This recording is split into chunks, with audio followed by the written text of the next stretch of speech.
हे बघू शकता ब्लाऊजची फिनिशिंग खूप सुंदर आलेली आहे. परंतु इथं बघू शकता तुम्ही अस्तर कोणत्या कलरचं आणि ब्लाऊज कोणत्या कलरचं. जर का तुमच्या कस्टमरने तुम्हाला ब्लाऊजचं अस्तर आणून दिलं असेल तर ते कोणतंही चालतं. परंतु ज्यावेळेस आपण अस्तर आणतो किंवा आपण फॉल आणतो तर त्यावेळेस असं होतं की नाही हो हा डार्क आहे, हा फेंट आहे. म्हणजे कस्टमरचं होतं का हे तुमच्यासोबत? माझ्यासोबत तर खूपदा झालेलं आहे.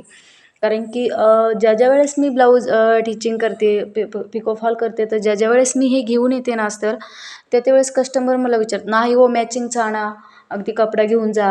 आता हे तुम्ही इथं बघू शकता ऑरेंज कलरचं अस्तर आहे आणि सॉरी ऑरेंज कलरचं ब्लाऊज आहे आणि अस्तर बघू शकता तुम्ही कोणत्या कलरचं आहे. अगदी अगदी तुम्हाला फोटोमध्ये व्हिडिओमध्ये सुद्धा दिसत असेल विदाऊट अस्तर त्यांनी लावलेलं आहे आणि त्यांनी कस्टमरची चॉईस आहे. त्यांनी त्यांचं अस्तर आणून दिलेलं आहे.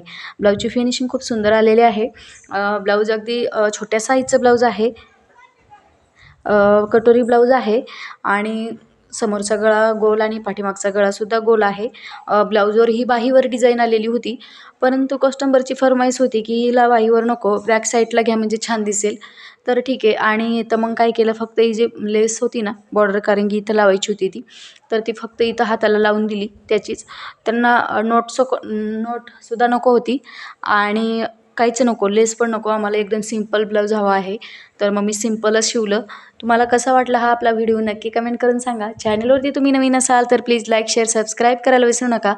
तर चला फ्रेंड्स, पुन्हा भेटू अशाच एका नवीन व्हिडिओमध्ये. तोपर्यंत फ्रेंड्स बाय बाय.